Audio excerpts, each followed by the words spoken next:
D and F block elements in three parts. One, we will do the D block element. Then we will take the compounds like KMnO4 and K2Cr27, and then we will go for the F block elements. Okay, let's start. देखो ये तुम्हारा S block है, ये P block है, उसके बीच में जो है ये D ब्लॉक है, राइट? तो D ब्लॉक क्या बता रहा है? D ब्लॉक ट्रांजिशन बता रहा है, किस तरह से ट्रांजिट हो रहे हो तुम S से P ब्लॉक में। क्योंकि ये ट्रांजिशन स्टेट बता रहा है, इसलिए इसे ट्रांजिशन मेटल्स भी कहा जाता है, राइट? इसमें आपका 3D है, 4D है, 5D है, 6D है। ये पहला जो सीरीज है आपका कहाँ से शुरू होता है? स्कैंडियम से लेकर जिंक तक है। Second one is yttrium to cadmium, third one is La to Hg। यहाँ पे फिर लैंथेनम जो आएगा तुम्हारा La, वहां पे F ब्लॉक एलिमेंट का इंट्रोडक्शन हो जाएगा जो हम नेक्स्ट क्लास में पढ़ेंगे, that is 4F orbital, that is lanthanoid, and then AC that is actinoid, and after that 5F orbital will be form. तो ये जब जरा हम छोड़ देते हैं लैंथेनॉइड और एक्टिनॉइड, जब लैंथेनॉइड और एक्टिनॉइड छूटते हैं, अब इसका कॉमन कॉन्फ़िगरेशन देखते हैं। Common configuration general electronic oxidation state जो होती है वो +2 होती है, क्योंकि S के 2 इलेक्ट्रॉन निकल सकते हैं। इलेक्ट्रॉनिक कॉन्फ़िगरेशन देखें तो n-1 d1 to 10 d electron filling के ऑर्बिट में है, और ns2 1 to 2 ज्यादातर 2 इलेक्ट्रॉन होता है, लेकिन कॉपर और क्रोमियम के केस में 1 इलेक्ट्रॉन हो जाता है to make it half filled and full filled configuration, more stable configuration. ठीक है, तो this is the general electronic configuration of the d orbital. इस d ऑर्बिटल में क्योंकि इलेक्ट्रॉन जो है d में भर रहे होते हैं, तो जितनी भी प्रॉपर्टीज होती हैं जो हम अभी देखने वाले हैं वो सब किसकी वजह से होती है? d ब्लॉक में इलेक्ट्रॉन के भरने की वजह से। लेकिन यहाँ पे ये जो मेरा 12th ग्रुप है which is zinc, cadmium, mercury, ये इसमें तुम्हारा डी ब्लॉक भी पूरा भरा हुआ है और एनएस ब्लॉक भी पूरा भरा हुआ है, जिसकी वजह से कोई फिलिंग ऑफ डी ब्लॉक नहीं हो रहा है, क्योंकि इलेक्ट्रॉन भरे नहीं जा रहे हैं, पूरे भर चुके हैं। इस वजह से इनकी काफी सारी प्रॉपर्टीज होती हैं, they are not showing as same as that of the transition metals, exact transition metals. That's why they are also known as pseudo transition metals, that is false transition metals, because they are not showing the property same as that of the other transition metals in which d orbital is in a state of filling electrons. Coinage metal जो पुराने जमाने में जिसमें पैसे वगैरह बनते थे, that is copper, silver and gold. ठीक है, अब हम आ जाते हैं इसकी प्रॉपर्टी में। सबसे पहले ये जितने भी ट्रांजिशन मेटल्स होते हैं इनका हाई मेल्टिंग और बॉइलिंग पॉइंट होता है। ये हाई मेल्टिंग और बॉइलिंग पॉइंट क्यों होता है? This is due to strong metallic bonding. ये मेटेलिक बॉन्डिंग स्ट्रॉन्ग क्यों होती है? Due to strong inter atomic, वो जो एटम्स हैं उनके बीच में inter atomic interaction between the partially filled d orbitals. सारा खेल किसका है? डी ऑर्बिटल्स में जो इलेक्ट्रॉन भर रहे हैं उसका है। So melting point, boiling point high क्यों है? क्योंकि डी ऑर्बिटल की वजह से इंटर एटॉमिक इंटरेक्शन बहुत स्ट्रॉन्ग है, जिसकी वजह से इस पे बहुत अच्छा मेटेलिक बॉन्डिंग है। इस मेटेलिक बॉन्डिंग की वजह से इसकी एंथैल्पी ऑफ एटमाइजेशन भी बहुत हाई है, इसका मेल्टिंग और बॉइलिंग पॉइंट भी बहुत हाई है। ठीक है, अब आ जाते हैं हम next property, that is variable oxidation state. ये इसमें बहुत सारे वेरिएबल, मतलब मेनली तो है वो है +2 ऑक्सीडेशन स्टेट इसका, लेकिन उस +2 ऑक्सीडेशन स्टेट के अलावा बहुत सारी ऑक्सीडेशन स्टेट शो करता है। 3D में हमारा जो है वो कौन है? Mn that is manganese. Manganese जो है वो +2 से +7 तक ऑक्सीडेशन स्टेट शो करता है, maximum oxidation state. Scandium +2 is virtually unknown. क्यों वर्चुअली अननोन है? क्योंकि देखो स्कैंडियम होता है Sc21 यानी 4s2 3d1। तो यानी जब ये 4s2 का एक इलेक्ट्रॉन निकलेगा तुम्हारा, तो उसी के साथ साथ 4s2 का जब एक इलेक्ट्रॉन निकलेगा तो उसी के साथ साथ क्या होगा? 3d का इलेक्ट्रॉन भी निकल जाएगा, इसलिए स्कैंडियम +3 ज्यादा शो करता है as compare to that of the +2। ये वेरिएबल ऑक्सीडेशन स्टेट क्यों हो रही है? Due to incomplete filling of the d orbital, जितने इलेक्ट्रॉन है डी ऑर्बिटल में वो निकलेंगे। And then second point is that due to participation of the ns and n-1 d electrons, दोनों क्यों पार्टिसिपेट कर रहे हैं ns इलेक्ट्रॉन और n-1 d इलेक्ट्रॉन? क्योंकि there is a very less energy difference in between them. That's why both of them they are participating in the reaction and due to which they have variable oxidation state. इसके जब मैं लो oxidation state की बात करती हूँ, छोटे वाले, वो कहाँ पे होते हैं? वो जनरली कॉम्प्लेक्स कंपाउंड में हमें मिलते हैं। कॉम्प्लेक्स कंपाउंड कोऑर्डिनेशन कॉम्प्लेक्स में आपने पढ़ा था, जो कॉम्प्लेक्स कंपाउंड्स होता है उसमें, जहाँ की पाई बॉन्ड सिग्मा बॉन्ड की जगह वो पाई बॉन्ड भी बनाता है। हायर ऑक्सीडेशन स्टेट कहाँ मिलते हैं? Higher oxidation state generally it is formed by the oxides and the fluorides because they are more electronegative and they can stabilise this transition metal in the higher oxidation state. और अगर मैं इसमें भी पूछूं out of oxides and the fluorides, then you will go for the, किसके लिए जाओगे? You will go for the oxides. क्यों ऑक्साइड्स के लिए? क्यों? Fluoride is more electronegative than oxide. Okay fine, but oxides के लिए इसलिए क्योंकि oxides can form the multiple bond, क्योंकि वो मल्टीपल बॉन्ड करेगा तो नंबर कम लगेंगे तो स्टेरिक हिंड्रेंस कम होगी, स्टेरिक हिंड्रेंस कम होगी, रिपल्शन कम होगी, रिपल्शन कम होगी तो स्टेबिलिटी बढ़ जाएगी। ठीक है, तो due to the formation of the multiple bonds the oxides compounds they are more stable than that of the fluoride compounds. अब हम आ जाते हैं किसमें, नेक्स्ट वन क्या है हमारा, electrode potential value. Electrode potential value depend करता है आप वो +2 वाली देख रहे हो या फिर Mn+2 से +3 वाली देख रहे हो, इसमें अलग अलग।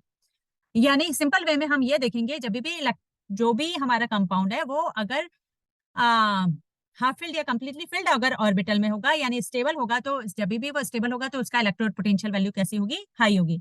जैसे Mn हाफ फिल्ड है तो उसका स्टेबल कॉन्फ़िगरेशन है, Zn जिंक कंप्लीटली फिल्ड है इसलिए उसका इलेक्ट्रोड पोटेंशियल वैल्यू बहुत ही हाई है। ठीक है, now next one is the complex formation. अभी मैंने तुम्हें बताया था कि ये जो है कॉम्प्लेक्स, जो लोअर ऑक्सीडेशन स्टेट होती है वो जनरली कॉम्प्लेक्स फॉर्मेशन में हमें दिखने को मिलती है, जो कॉम्प्लेक्स कोऑर्डिनेशन कंपाउंड्स होते हैं। क्यों? क्योंकि because they are having the high nuclear charge, they are small in size. क्यों हो रहे हैं स्मॉल इन साइज? देखो क्योंकि ये डी ऑर्बिटल है और तुम्हें पता है स्क्रीनिंग इफेक्ट SPDF, अभी जब हम लेंथेनॉइड्स पढ़ेंगे F पढ़ेंगे तो उसका स्क्रीनिंग इफेक्ट और कम हो जाएगा, साइज और छोटा हो जाएगा। तो S से कम है किसका, P का, P से कम है किसका, D का, तो D का स्क्रीनिंग इफेक्ट कम है, जिसकी वजह से there will be the force of attraction between the proton which are present inside the nucleus and the electron which are present in the outermost orbit. जब अट्रैक्शन बढ़ेगा तो साइज घटेगा, तो due to small size. And the last is availability of the empty d orbitals to accept the lone pairs from the ligands। ligands जो हमने carbon monoxide carbonyl compounds देखे थे, दे are very stable. क्यों?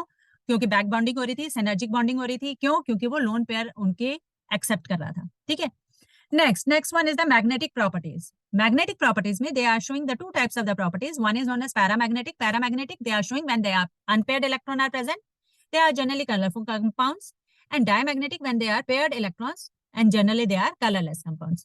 तो आप देखना, जैसे सपोज करो मैं बोलती हूँ स्कैंडियम, तो स्कैंडियम कैसा होगा, पैरामैग्नेटिक होगा, एक अनपेयर्ड इलेक्ट्रॉन है इसमें। लेकिन अगर मैं कहती हूँ स्कैंडियम विद +3 चार्ज, तो नो अनपेयर्ड इलेक्ट्रॉन, यानी ये क्या बन गया, ये डायमैग्नेटिक बन गया and this will become colourless. ठीक है, तो जो भी तुम्हें कंपाउंड दिया हुआ है, जो भी मेटल दिया हुआ है, उस मेटल और जो भी ऑक्सीडेशन स्टेट में दिया हुआ है उसका आप क्या देखोगे, इलेक्ट्रॉन्स देखोगे। If the electrons are present in the unpaired then you will say that it is paramagnetic, and if they are all paired then it will be diamagnetic।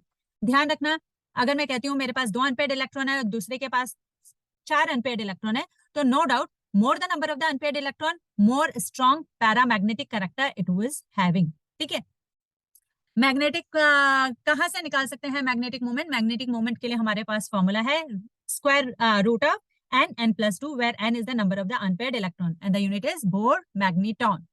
ठीक है, अब आ जाते हैं हम किसमें, आयनाइजेशन एंथैल्पी। आयनाइजेशन एंथैल्पी क्या होती है? आयनाइजेशन एंथैल्पी होती है आयंस को निकालने के लिए जो एनर्जी लिखती है, राइट। अब जैसे supposedly I am talking about iron, iron Fe26 होता है आयरन, तो कितना हुआ 4s2 एक इलेक्ट्रॉन निकालूंगी तो बहुत हाई होगी। क्यों? क्योंकि मैं वो जो मेरा s ऑर्बिटल देख रहे हो फुल फिल्ड है, उससे हाफ फिल्ड कर रही हूँ, ज्यादा एनर्जी चाहिए। Fe+1 से जब मैं Fe+2 में जाऊंगी तो वापस से देखो हाफ फील्ड से मैं 0 में जा रही हूँ, तो वो क्या हो रहा है, पूरा मैं और ज्यादा स्टेबल कर रही हूँ। This one is much more stable. ये Fe2+ मेरा कैसा है ना, एक और इलेक्ट्रॉन निकाला। एक और इलेक्ट्रॉन निकालने के लिए मेरे को यहां से इलेक्ट्रॉन निकाला मैंने, तो मेरा इंस्टेड ऑफ सब शेल पूरा शेल, फोर्थ शेल मैंने एम्प्टी कर दिया और मेरे पास अब जो डी शेल है वो हाफ फिल्ड है। Now this is a stable configuration. Now if I want to remove the electron from Fe2+ to get convert into Fe3+, that will be very very very high ionisation energy. क्यों high ionisation energy? क्योंकि ये जो Fe2+ का है this is a stable configuration जिसमें कि मेरा shell खाली हो चुका है, जो मेरा सब शेल खाली हो चुका है, जो मेरा शेल है वो हाफ फिल्ड है, स्टेबल है। अब अगर मैं इलेक्ट्रॉन निकालना चाहूंगी तो इसकी आयनाइजेशन एनर्जी कैसी हो जाएगी, बहुत ज्यादा हाई, जबकि इसकी कैसी थी, लो। सो आयनाइजेशन एनर्जी किस पे डिपेंड कर रही है, whether it is going from a stable to unstable configuration और from unstable to stable one. Similarly let's check here chromium. Chromium है 4s135। अब आप किसमें, क्रोमियम +1 में, तो यानी क्रोमियम से जब आप क्रोमियम +1 में जाओगे तो it will having low ionisation energy, लेकिन अगर क्रोमियम से तुम क्रोमियम +2 में जाओगे तो it will be having high ionization energy क्योंकि you want to remove the electron from the stable configuration। Just check here Mn 25 4s235, एक इलेक्ट्रॉन निकाला हाई, दूसरा निकाला low, third one you want to again remove from the stable configuration, again this one will become high। ठीक है, तो ionization energy के लिए high है या लो है? ठीक है, जब भी आयनाइजेशन एनर्जी कैसी होगी, हाई आयनाइजेशन एनर्जी होगी, तो जो तुम्हारा इलेक्ट्रोड पोटेंशियल वैल्यू होगी, अभी हम देखेंगे वो कैसी होगी, हाई होगी। जब भी आप कब, जब आप स्टेबल से अनस्टेबल में जा रहे हो, जैसे यहाँ पे Mn+2 से Mn+3 में जाओगे, ठीक है। Next one is the catalytic property. They are transition metals, they are very good catalyst. जितने भी तुम देखते हो, निकल, पैलेडियम, प्लैटिनम, सारे ट्रांजिशन मेटल्स हैं। व्हाई?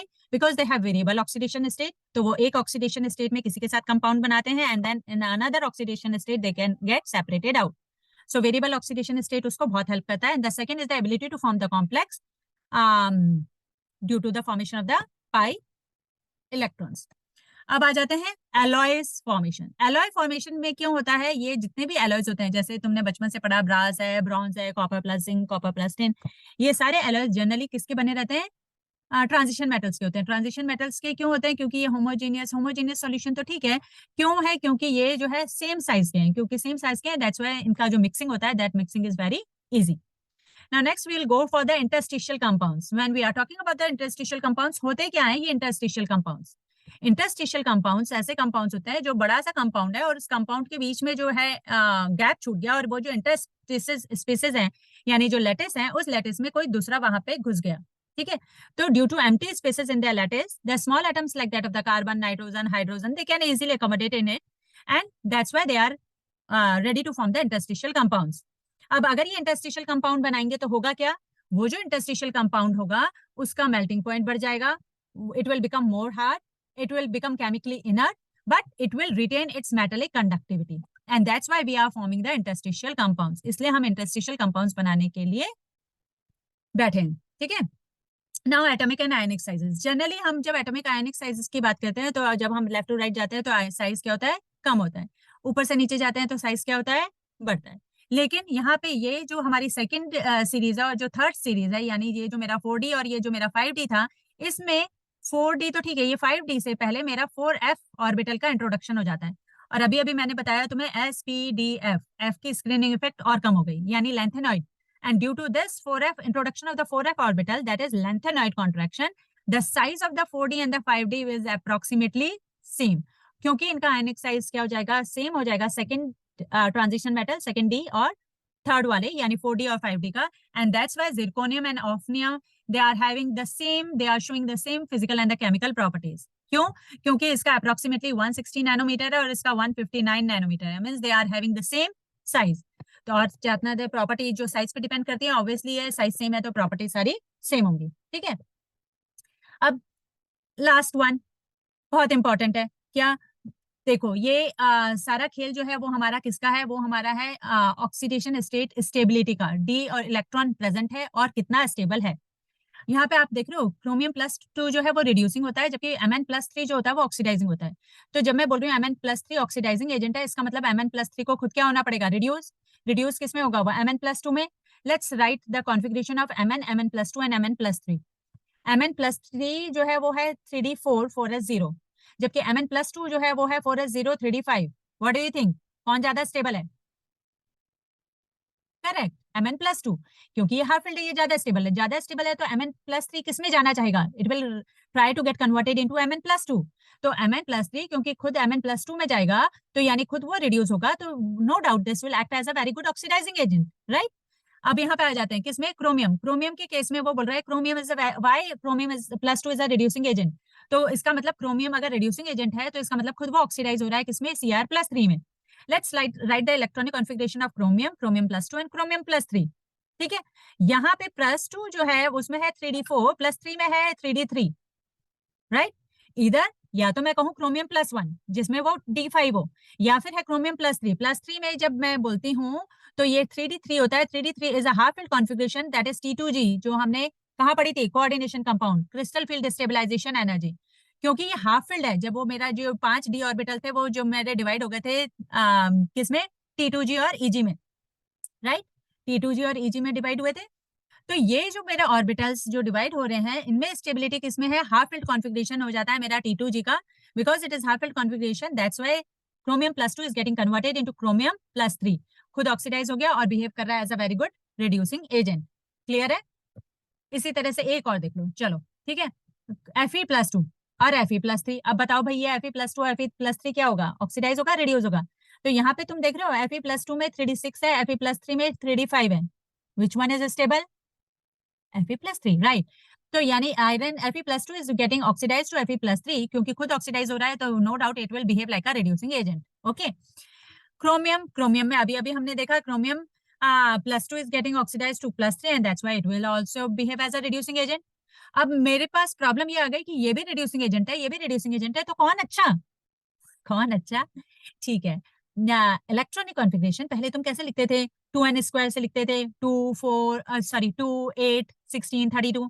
फिर तुमने और जब पढ़ा तो तुमने क्या पढ़ा, 1s2 2s2 2p6 3s2, right. जितना डीप में जाओगे उतना नॉलेज बढ़ेगा, उतनी स्टेबिलिटी के बारे में ज्यादा पता लगेगा। सेम यहाँ पे ये जो हाफ फिल्ड कॉन्फ़िगरेशन है, no doubt this is a stable one, but here this half filled configuration is according to that of the after the attack of the ligand, which is more stable due to crystal field stabilization energy। No doubt, as 3d3 is more stable as compared to that of the 3d5, that's why chromium+2 is better reducing agent as compared to that of the iron+2। Got it? ठीक है, चलो okay. So next class में हम क्या करेंगे, हम compounds पढ़ेंगे किसके, K2Cr2O7 and KMnO4, and then we will go for the F block elements। ठीक है, चलो okay, bye, love you, study hard, hard, okay, hard means hard.